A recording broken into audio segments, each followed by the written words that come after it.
What's the scariest thing that's ever happened to you? Got kidnapped by an ex-boyfriend who was weirdly obsessed with me when I was 16.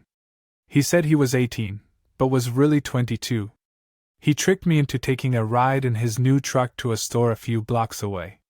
Instead, he drove out to the middle of nowhere and tried to rip off my clothes while screaming and crying at me. It got dark out, but he still wouldn't let me leave. I was convinced he was going to rape me and then kill me in a panic, so I told him I loved him but that my mom found out how old he was and made me break up with him. That I wanted to hide the relationship from her, but that it would be difficult to do if I wasn't back in time for curfew, because she would ground me and take away my car. He was so ecstatic that he immediately took me back to my car. I hid from him for a few years, but ran into him at a gas station when I was 19. I swear I could feel my heart stop beating. Years later I heard he was caught in an FBI sting for online predators and went to prison. A robber got into my house when I was about 8. Luckily, my dog noticed and bit the guy's leg and wouldn't let go. My dad heard the commotion, ran downstairs to see the robber trying to go back over the fence, with my dog still attached to their leg. My dad had to pull my dog off this guy's leg because she wouldn't let go. Police were called but the guy was long gone. Doggy is still alive to this day. We got robbed in the night, but just by some daft kids who were scared off when they heard my mum coming downstairs with my brother when he was a baby. Luckily, my dog was found upstairs cowering under the bed. She was also scared of flies and Pavarotti. She was a lovely little coward. I had a heart attack at 25 years old on New Year's Eve while I was at home on my own. Wasn't really feeling well during the day, a bit like a flu, so I cancelled my plans, and about 10 p.m. I started sweating uncontrollably, and within half an hour had this indescribable pain in my chest. Between the panic and the pain I couldn't really do much. I absolutely thought I was going to die on my own on Hawaii. I somehow managed to dial 000, and for a final joke to the situation, I went into cardiac arrest at exactly midnight. A friend of mine was drinking and decided to pull out a revolver while we were sitting around talking, unloaded the gun but in a drunk stupor decided to replace one bullet and play Russian roulette. While trying to take the gun from him, he points it toward the ground and says, "It's not loaded," and pulls the trigger, hitting me in my left leg. Blood was everywhere but luckily we was only 1 block from the hospital and I immediately rushed out and flew straight there. They believed I was going to lose from the knee down but after a second opinion and a transfer to a better hospital there was minimal damage after surgery and a couple months recovering. I retained 100% use of my leg, thank the Lord above, never talked or hung out with him again. Never hang out with drunk idiots or idiots in general, stupidity and guns don't mix. Riding a bike home from Walmart getting hit by a truck, flying into a rock which fractured my skull and knocked out a piece of it which apparently saved my life cause my brain was swelling a lot. My oldest daughter didn't come home from school one day. She was supposed to take the bus home to her dad's house. He called me frantic around 6 p.m. asking if she was with me. I was at work, and the panic began. Police were called. They began looking all the while my younger daughter was searching online comments for clues. And she found her sister. After several hours and what police had gathered, they weren't looking for a living 15 years old. When my younger daughter, 13 at the time, realized where her sister was, EMS was sent and cops busted into the home, terrifying a set of unsuspecting parents. I wasn't kept updated. It was chaos and I didn't know my daughter was found. What they found was my daughter and another classmate overdosed in the bedroom. Both were rushed to hospital. They were found after my younger daughter followed a trail of comments online that indicated the two were planning to end their lives. My daughter coded once and the friend was comatose for a few days. Both were committed to different psychiatric facilities once they were cleared medically. It was horrible and I can't begin to describe the terror of those days and those first hours or I will spiral into full-blown panic.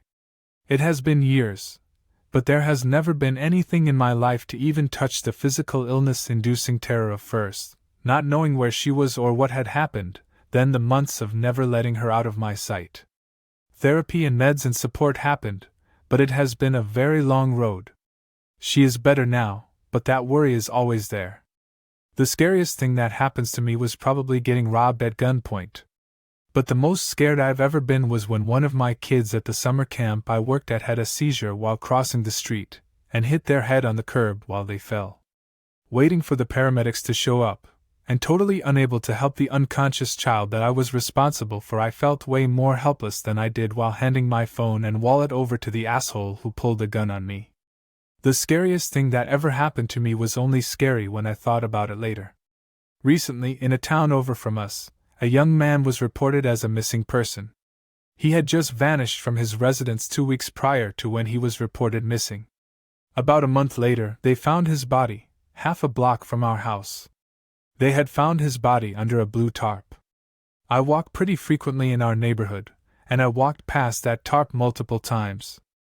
Authorities say that the body was placed there, and I don't know what is scarier, knowing that a man's dead body was half a block away from where I was sleeping, or that his murderer was. When I was a kid, I was mucking about with a friend of mine. We were stood on an old disused railway bridge which had one hell of a drop to the road below. We should not have been up there as there were no railings. But kids will be kids. My friend decided to scare me by pushing me, and then grabbing my coat, pulling me back. But for that second, my center of gravity was over and I was going to fall had he not pulled on me. For that split second I knew I was going to die. I was very pissed off at him. Knocked over a propane tank in the garage. Cracked the neck and it started off gassing. It was between me and the door into the house. Garage door was closed. Cleared the door about a half second before it ignited from the gas water heater's pilot light. Lost all the hair on my face and got a burn on the hand I used to pull myself through the door. House was a total loss, but we all got out okay. Was walking on the sidewalk near a freeway overpass when I heard an enormous crash.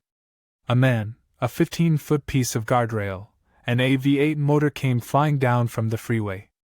I literally jumped out of the way as it landed on the spot I was just walking on. The guardrail made a huge gash in the sidewalk.